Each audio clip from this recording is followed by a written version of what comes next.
Ini adalah pisang.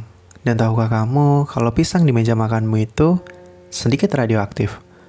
Bukan karena zat berbahaya, tapi karena mengandung kalium 40, isotop alami yang tidak stabil. Artinya, di dalam pisang ada atom-atom yang pelan-pelan memancarkan radiasi. Fenomena ini disebut radioaktivitas. Sesuatu yang sama-sama ditemukan di reaktor nuklir, bintang, dan bahkan di dalam tubuh kita sendiri. Jadi, setiap kali kamu memegang atau memakan pisang, kamu sebenarnya sedang bersentuhan dengan salah satu proses paling sederhana dan paling mendasar di alam semesta. Radioaktivitas terjadi ketika inti atom tidak stabil dan ingin menjadi lebih nyaman. Kalau kebanyakan neutron, ia akan melepaskan partikel beta negatif. Kalau kebanyakan proton, ia memancarkan positron. Kalau kebanyakan energi, ia mengeluarkan sinar gamma. Dan kalau kebanyakan massa, ia akan membuang partikel alfa, yaitu 2 proton dan 2 neutron sekaligus. Semua ini adalah cara atom untuk merapikan dirinya sendiri supaya stabil. Proses ini terjadi di mana-mana, di bebatuan bumi, di udara yang kita hirup, bahkan di tubuh manusia. Kembali ke pisang lagi. Satu pisang menghasilkan radiasi sekitar 0,1 microsievert, sangat kecil dibandingkan radiasi dari penerbangan Jakarta ke Tokyo sekitar 100 microsievert, atau dari alat ronsen dada sekitar 1000 microsievert. Bahkan, tubuh manusia memancarkan radiasi alami sekitar 0,4 microsievert setiap jamnya, karena unsur radioaktif di dalamnya. Sebagai perbandingan, korban bencana Chernobyl menerima dosis sekitar 2-30 sievert, sementara pekerja yang terpapar di bencana nuklir Fukushima Daiichi antara 0,25 sampai 0,67 sievert. Dan kasus yang paling terkenal adalah Hisashi Oichi yang menerima radiasi sebesar 17 sievert. Yang kalian harus tahu, 1 sievert sama aja dengan 1 juta microsievert. Jadi, Hisashi Oichi jika diasumsikan secara matematika menerima 170 juta pisang di dalam tubuhnya. Sedangkan untuk batas aman radiasi tubuh yang diterima dari bumi, kosmik, peralatan elektronik di sekitar kita, makanan, dan lain sebagainya adalah 2-3 milisievert per tahun. Jika kita terus-menerus menerima dosis lebih dari 50 milisievert per tahun, dapat meningkatkan risiko kanker tanpa kita sadari dalam jangka panjang. Jadi, radiasi dari pisang itu tidak berbahaya. Tapi ini adalah pengingat kecil bahwa radioaktivitas bukan hanya kisah bencana, melainkan juga bagian alami dari kehidupan sehari-hari. Sebelum kita lanjut, kalian coba ingat ini. 1 sievert sama aja 1000 milisievert. 1 milisievert sama aja 1000 microsievert. Jadi, 1 sievert sama aja 1000 kali 1000 sama dengan 1 juta microsievert. Oke, lanjut. Sekitar 82% dari radiasi yang kita terima setiap tahun berasal dari sumber alami, kosmik, terestrial, hingga radionuklida dalam makanan dan air. Radiasi kosmik yang datang dari matahari dan bintang-bintang jauh memberikan rata-rata 0,27 milisievert per tahun di permukaan laut. Namun, bisa meningkat hingga sekitar 0,55 milisievert per tahun di ketinggian 2,5 km dan mencapai 30 milisievert per tahun pada ketinggian 15 km. Radiasi terestrial yang berasal dari batuan, tanah, dan bahan bangunan yang mengandung uranium 238, thorium 232, serta kalium 40 menyumbang sekitar 0,28 milisievert per tahun secara global. Sementara itu, radon, gas radioaktif yang merembes dari tanah dan terperangkap di dalam rumah adalah kontributor terbesar, menyumbang hampir 50% dari paparan alami manusia, dengan rata-rata global sekitar 1,2 milisievert per tahun. Tidak semua sumber radiasi berasal dari alam, sekitar 14% paparan radiasi kita berasal dari sumber buatan, dan hampir seluruhnya dari peralatan dan teknologi medis.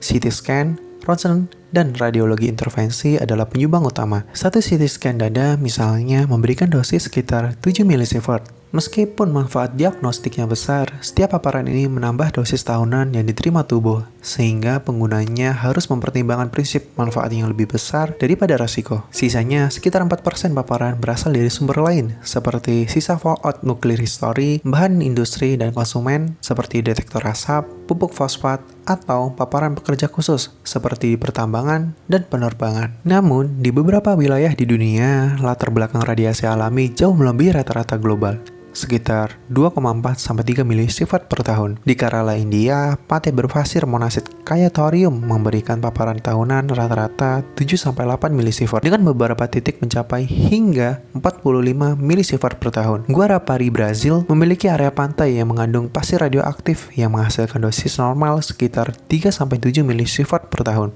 tetapi hotspot tertentu bisa jauh lebih tinggi. Sementara itu, di Yangjiang di Cina memiliki tanah dan bahan bangunan kaya uranium dan thorium dengan rata-rata dosis tahunan sekitar 6,4 milisievert, hampir 3 kali lipat dari daerah kontrol. Wilayah-wilayah ini menjadi laboratorium alami bagi para ilmuwan untuk meneliti efek paparan radiasi kronis terhadap kesehatan manusia. Terus, bagaimana dengan benda di sekitar kita? Aku ambil contoh HP ku yang sekarang buat rekam audio, yaitu Oppo F7. Oppo F7 itu ada di angka 1,271 dan 1,078 watt per kilogram pada 1 gram jaringan. Masih di bawah rata-rata batas aman menurut FCC, yaitu 1,6 watt per kilogram pada 1 gram jaringan. Bahkan masih jauh tinggi Samsung S25 Ultra yang ada di angka 1,59 watt per kilogram pada 1 gram jaringan, yang hampir mendekati batas aman. Sebagai perumpamaan, 1,6 watt per kilogram itu setara kira-kira di bawah 10 milisievert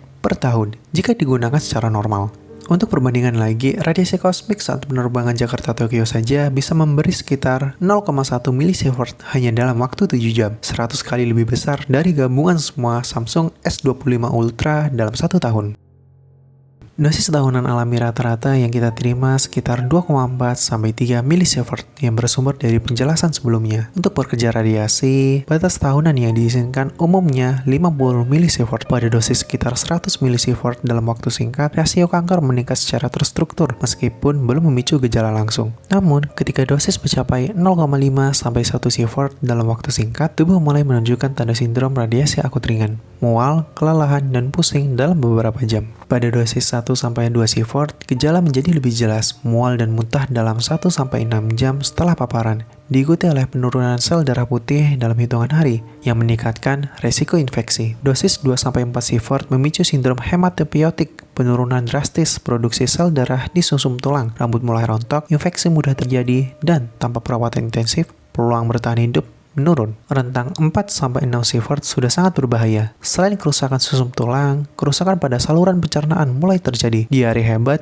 dehidrasi, dan pendarahan internal. Dan tanpa intervensi medis, sekitar 50% korban meninggal dalam waktu 60 hari. Ketika dosis mencapai 6-8 sievert, sindrom gastrointestinal menjadi dominan. Lapisan usus rusak parah, mengakibatkan hilangnya cairan dan elektrolit secara masif, disertai infeksi sistemik karena bakteri dari usus masuk ke saluran darah ataupun aliran darah. Pada titik ini, meskipun diberikan perawatan medis terbaik, peluang bertahan hidup sangat kecil. Bahkan, pada tahap ini dan seterusnya, pemberian analgesik hanya bersifat paliatif singkat. Di atas 8-10 sievert, kerusakan multifungsi terjadi dengan sangat cepat. Sistem saraf pusat mulai terganggu, memicu kebingungan, koordinasi tubuh hilang, kejang, dan koma dalam hitungan jam. Paparan tubuh lebih dari 10-20 sievert hampir selalu berujung kematian dalam waktu 1-2 hari. Bahkan sebelum gejala hematopoietik atau gastrointestinal berkembang penuh, jika kalian belum tergambarkan rasa sakitnya, silakan baca buku atau monograf dengan judul A Slow Death, 83 Days of Radiation Sickness. Di sana dijelaskan bagaimana penderitaan dan rasa sakit yang dirasakan oleh Hisashi Oichi. Aku tidak bisa tampilkan fotonya, tapi kalian bisa searching ataupun cari-cari sendiri di Google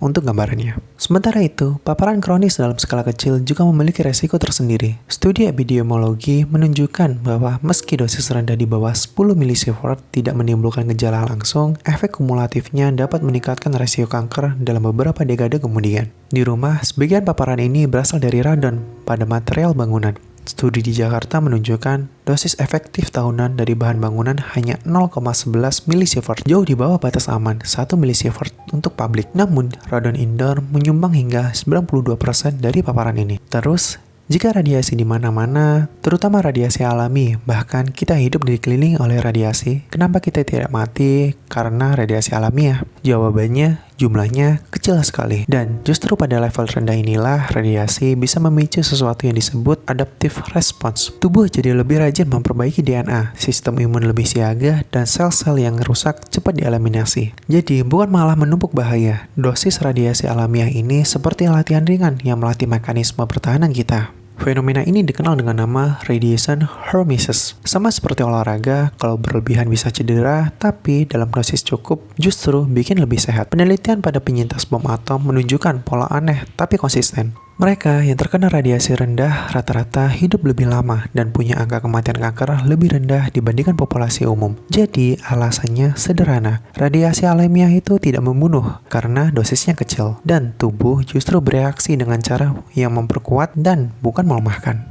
Kesimpulannya, radiasi bukan hanya soal bencana nuklir atau bahaya mematikan, tapi juga bagian alami dari kehidupan kita sehari-hari, dari sinar kosmik, bebatuan, radon, hingga pisang yang kita makan. Dalam dosis tinggi, radiasi jelas berbahaya dan memicu kerusakan biologis yang parah. Namun, dalam dosis rendah yang kita terima dari alam, ia justru memicu adaptive response. Untuk membayangkannya, pikirkan begini, satu pisang hanya memberikan sekitar 0,1 microsievert radiasi. Jumlah yang nyaris tak berarti dibandingkan dengan batas aman tahunan, 2-3 milisievert. Bahkan, jika kamu makan pisang setiap hari selama setahun, totalnya hanya sekitar 36,5 microsievert, masih jauh dari dosis yang beresiko. Jadi, radiasi alamiah itu seperti latihan ringan bagi tubuh, aman dalam jumlah kecil, bermanfaat jika tepat, dan baru menjadi masalah jika dosisnya melonjak ribuan atau jutaan kali lipat, seperti mengubah gigitan pisang menjadi gunung pisang, seperti yang dialami Hisashi Oichi.